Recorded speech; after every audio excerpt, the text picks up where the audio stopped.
السلام علیکم ناظرین، پروگرام چائے کی پیالی میں خوش آمدید۔ میں ہوں آپ کی میزبان حرین تبسم اور میرے ساتھ موجود ہیں ڈاکٹر طارق ہاشمی صاحب۔ السلام علیکم سر، کسی بھی قوم کی تشکیل میں اس قوم کے اساتذہ کا بڑا ایک نمایاں کردار ہوتا ہے، اور یہ ایک تسلیم شدہ بات ہے، اس حقیقت سے انکار ممکن نہیں ہے۔ لیکن سر، اگر ہم جدید صورتحال دیکھتے ہیں تو ہمیں اساتذہ جو ہیں وہ سراپا احتجاج نظر آتے ہیں۔ اور سر، یہ جو ایک سنگین صورتحال ہے، اس میں ہم دیکھتے ہیں کہ کچھ اساتذہ ایسے بھی ہیں جن کو نظر بند کیا ہوا ہے۔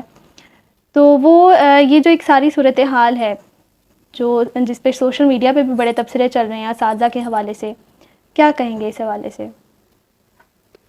ایک تو حرین آپ کی اصلاح کر دوں، انہیں نظر بند نہیں کیا ہوا، انہیں پابند سلاسل کیا ہوا ہے۔ بالکل ٹھیک ہے، بات یہ ہے کہ استاد کے حوالے سے جو آپ کے احساسات ہیں، آپ ظاہر ہے کہ خود ایک طالبہ ہیں، بالکل اور استاد کے حوالے سے کیا جذبات ہونے چاہیے وہ میں نے آپ کے لفظوں میں سن لیا۔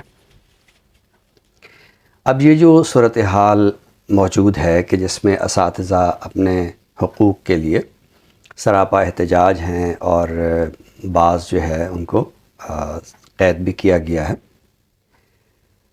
ایک تو ہمیں یہ دیکھنا چاہیے کہ دنیا بھر میں بلکہ دیکھا جانا چاہیے کون احتجاج کرتا ہے اور کون احتجاج نہیں کرتا۔ دوسرے لفظوں میں، کس کو احتجاج کی ضرورت پڑتی ہے اور کس کو احتجاج کی ضرورت نہیں پڑتی ہے۔ بالکل ہم دیکھتے ہیں کہ بعض شعبے تو ایسے ہیں کہ انہیں کبھی بھی احتجاج کی ضرورت ہی نہیں پڑی ہے، یعنی آپ نے یہ طے کیا ہوا ہے کہ چونکہ یہ طاقتور لوگ ہیں تو انہوں نے کبھی ان کو احتجاج کرنے کی ضرورت پیش نہیں آئی۔ کچھ شعبے، کچھ محکمے ایسے ہیں کہ انہیں کبھی احتجاج کی ضرورت پیش نہیں آئی۔ اس کی نسبت کلرک ہوں، دفتروں میں کام کرنے والے دیگر لوگ ہوں، اساتذہ ہوں، کسان ہوں، وہ احتجاج کرتے ہیں، ڈاکٹر ہوں، انجینئر ہوں، وہ احتجاج کرتے ہیں۔ اب یہ جو صورتحال ہمارے سامنے آئی ہے، ظاہر ہے کہ بطور ایک قوم کے فرد کے، یہ بھی میرے علم میں ہے کہ اس وقت جو معیشت کی صورتحال ہے وہ کیا ہے، اور معیشت کو سنبھالنے کے سلسلے میں جو بھی مثبت اقدامات ہو رہے ہیں، ظاہر ہے کہ میں ان کو بھی حرف تحسین کی نظر سے دیکھوں گا، کیونکہ اصل چیز تو یہ نا کہ ہم اس ملک کے شہری ہیں، یہ ملک ہے تو ہم ہیں، اور ظاہر ہے کہ کوئی ملک ہوتا ہے تو اپنی معیشت کے استحکام سے ہوتا ہے۔ تو معیشت کے استحکام کے لیے جو بھی قدم اٹھائے جا رہے ہیں وہ میرے نزدیک قابل تحسین ہیں، لیکن معیشت کے استحکام کا مطلب یہ قطعاً نہیں ہے کہ آپ ایک استاد کا احترام بھول جائیں، آپ یہ بھول جائیں کہ تعلیمی ادارہ جو ہے اس کی کیا اہمیت ہوتی ہے، تعلیم جو دینے والے افراد ہیں وہ کس طرح قوم کے مستقبل کی تشکیل اور تعمیر میں اپنا ایک کردار ادا کر رہے ہیں۔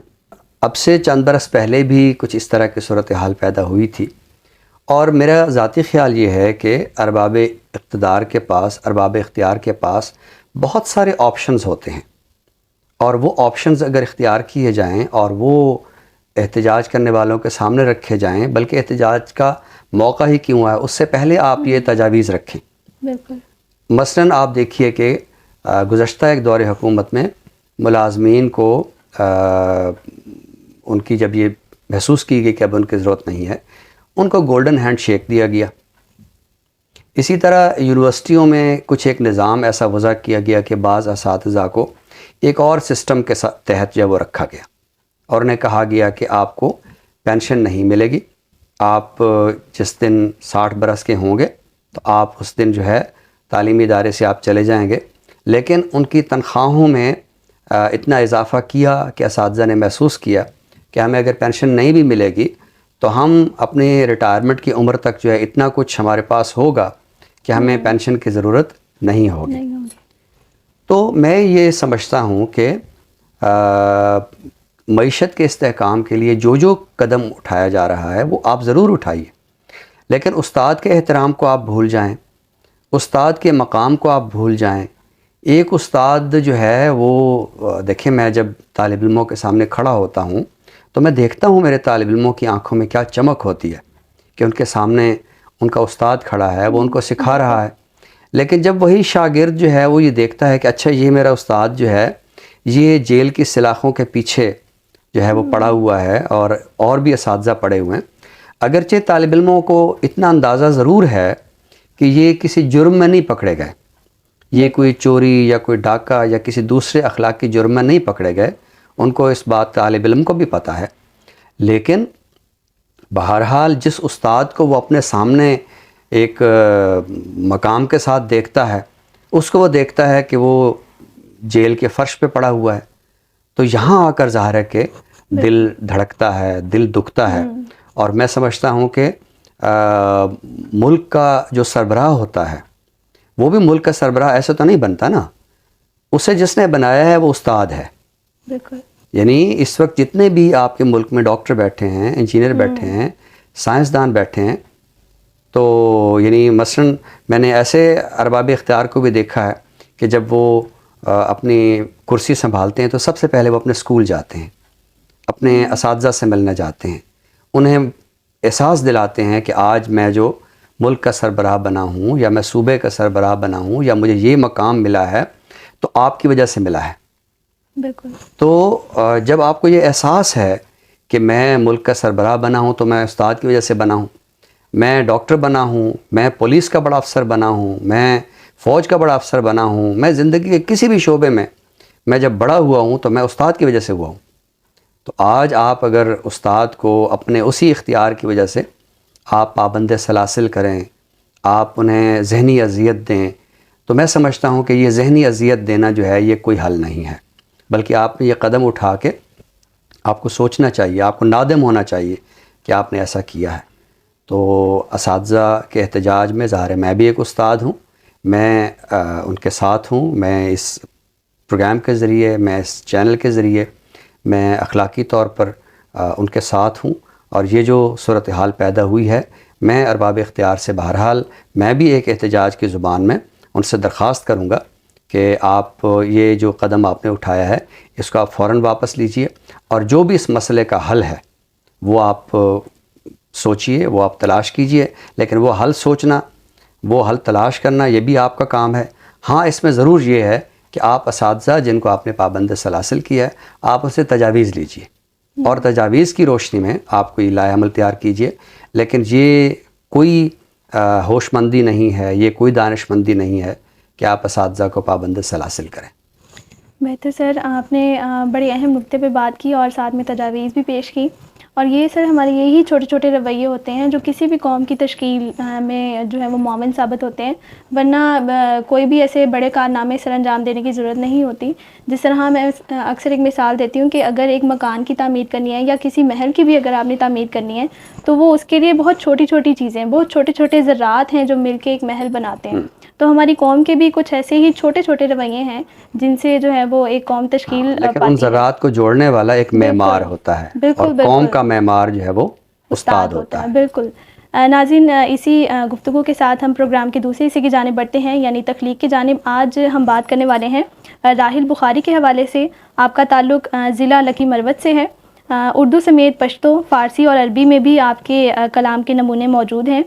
آپ کی غزلیات کا ایک مجموعہ گمک کے عنوان سے 2017 میں شائع ہوا. اس کے علاوہ آپ کا دوسرا شعری مجموعہ موج الہام کے عنوان سے شائع ہوا، اور آپ کے مناقب کا بھی ایک مجموعہ منظر عام پر آ چکا ہے.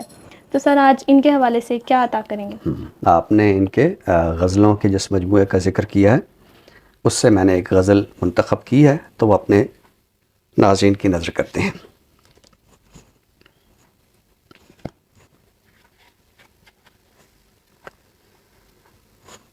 اس قدر خوف کہاں دل میں بسا کرتا تھا، اس قدر خوف کہاں دل میں بسا کرتا تھا، ایک ستارہ پس امید رہا کرتا تھا، ایک ستارہ پس امید رہا کرتا تھا. خون کی دھار کو تلوار کیا ہے جس نے، خون کی دھار کو تلوار کیا ہے جس نے، اس کہانی میں کبھی باغ ہوا کرتا تھا. واہ، کیا کہنے، کیا اس کہانی میں کبھی باغ ہوا کرتا تھا. بہت خوب. زخم تکوین کے لہجے میں اتر آتے ہیں. زخم تکوین کے لہجے میں اتر آتے ہیں. پیڑ تو جب بھی پرندوں سے سجا کرتا تھا. واہ واہ. پیڑ تو جب بھی پرندوں سے سجا کرتا تھا. محفلیں سجتی تھیں اور لوگ ملا کرتے تھے. محفلیں سجتی تھیں اور لوگ ملا کرتے تھے. اتنی سی بات پہ کیا حشر اٹھا کرتا تھا. واہ. اتنی سی بات پہ کیا حشر اٹھا کرتا تھا. بہت خوب. محفلیں سجتی تھیں اور لوگ ملا کرتے تھے. ابھی جو ہم گفتگو میں ڈائلاگ کی بات کر رہے تھے، تو محفلیں سجیں، لوگ ملیں، افراد ایک دوسرے سے ملیں، ادارے ایک دوسرے سے ملیں تو مسائل حل ہوتے ہیں، حشر نہیں اٹھتا. محفلیں سجتی تھیں اور لوگ ملا کرتے تھے. اتنی سی بات پہ کیا حشر اٹھا کرتا تھا. بہت عمدہ. رات کے 2:30 بجے گھر کو پلٹتے راحل. رات کے 2:30 بجے گھر کو پلٹتے راحل. تب سرے راہ کوئی دیپ جلا کرتا تھا. واہ. تب سرے راہ کوئی دیپ جلا کرتا تھا. بہت خوب. اس قدر خوف کہاں دل میں بسا کرتا تھا. ایک ستارہ پس امید رہا کرتا تھا. واہ، بڑی خوبصورت غزل آج آپ نے عطا کی. ناظرین، پروگرام کے آخری حصے کی جانب بڑھتے ہیں، یعنی کتاب کے تعارف کی جانب. تو سر، آج کس کتاب کا تعارف پیش کرنے والے ہیں؟ آج ہم ایک ہمارے عہد کے تخلیق کار ہیں، جواز جعفری. ویسے تو ان کی ایک بنیادی پہچان غزل کے حوالے سے بنی تھی، لیکن نظم بھی وہ ایک خاص انفرادی پیرائے میں کہتے ہیں. تو ان کی نظموں کے تجزیات پر مبنی یہ ایک کتاب ہے، اردو نظم کا 7واں در. یہ اس کے مرتب ہیں محمد انیس رزاق. یہ کتاب بنیادی طور پر ان کے نظموں کے تجزیاتی مطالعات پر مشتمل ہے. اردو نظم کے تجزیے کی ہمارے ہاں ایک بڑی اچھی روایت ہے. اس روایت کی جو ابتدا ہے وہ میرا جی نے کی تھی، اور انہوں نے جن نظموں کے تجزیے کیے تھے وہ اس نظم میں کے عنوان سے منظر عام پر آئے. اس کے بعد ہم دیکھتے ہیں کہ کسی ایک شاعر کے نظموں کے تجزیوں پر کتابیں آئیں. نعیم راشد ہیں، میرا جی ہیں، مجید امجد ہیں. تو ان کی نظموں کے تجزیات کی کتابیں منظر عام پہ آئیں. لیکن اس کتاب کی انفرادیت یہ ہے کہ ظاہر ہے کہ راشد، میرا جی، مجید امجد وہ تو ہمارے نظم کے کلاسک ہو گئے اور ان کا عہد بھی اب گزر چکا. تو فی زمانہ کیسی نظم کہی جا رہی ہے، فی زمانہ ایک شاعر اپنے عہد کو کس طرح دیکھ رہا ہے. تو ڈاکٹر جواز جعفری کی یہ متنوع موضوعات پر نظمیں ہیں، اور ان نظموں کے تجزیات بھی عہد حاضر کے تخلیق کاروں نے، ناقدین نے اور بعض طالب علموں نے کی ہیں. تو میں سمجھتا ہوں کہ کسی نظم کا تجزیہ کیسے کیا جانا چاہیے، یہ کتاب اس کے حوالے سے بھی رہنما ہے. جواز جعفری کس طرح کی نظم کہتے ہیں، ان کے مزاج کو سمجھنے کے لیے بھی یہ بڑی اہم کتاب ہے. اگر میں اس کے مندرجات کی طرف جاؤں تو چند نظموں کے جو تجزیہ نگار ہیں اور نظموں کے جو عنوان ہیں وہ اگر میں یہاں پڑھ کر بتاؤں تو اس میں ایک نام غلام حسن ساجد، بہت ہمارے عہد کے بڑے اچھے غزل گو ہیں. انہوں نے موت پر غالب آنے کا خواب اور موت ہمارے سروں پر منڈلاتی تھی، ان دو نظموں کا تجزیہ کیا ہے. اسی طرح حسین مجروح ہمارے عہد کے بڑے اچھے شاعر بھی ہیں، صاحبان کے نام سے ان کا ایک مجلہ منظر عام پہ آتا ہے. تو ہمارے درمیان نوئی دیوار تھی، اس نظم کا انہوں نے تجزیہ کیا ہے.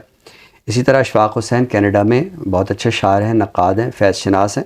انہوں نے ایک نظم کا تجزیہ کیا ہے. ڈاکٹر اختر شمار FCU یونیورسٹی میں شعبہ اردو کے سربراہ تھے، اب دنیا میں نہیں رہے. انہوں نے ایک نظم کا تجزیہ کیا، میں اپنے گھر میں روپوش ہوں. اسی طرح شہزاد نیر، یہ بھی ہمارے عہد کے بڑے اچھے شاعر ہیں، میرا عقیدہ تشکیک کی زد پر ہے. اسی طرح ڈاکٹر شاہد اشرف، انہوں نے میری کتابوں کو دیمک پڑھتی ہے اس نظم کا تجزیہ کیا ہے. حفیظ طاہر ایک بہت اچھا نام ہے، شبہ تراز ہمارے عہد کی بہت اچھی لکھنے والی ہیں.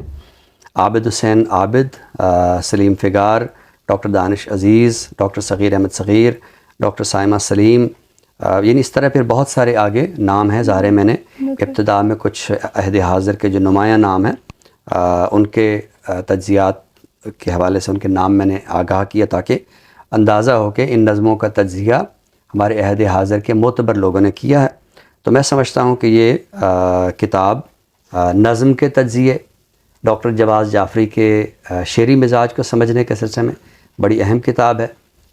ہمارے جو نئے ناظرین ہیں، نئے قارئین ہیں، ان کو یہ کتاب ضرور دیکھنی چاہیے. اردو نظم کا 7واں در، اس کے مرتب ہیں محمد انیس رزاق. بہت خوبصورت، ہمیشہ کی طرح منفرد اور بڑی جامع نوعیت کی کتاب کا تعارف آج آپ نے پیش کیا. ناظرین، اسی کے ساتھ ہی ہم آپ سے اجازت چاہیں گے.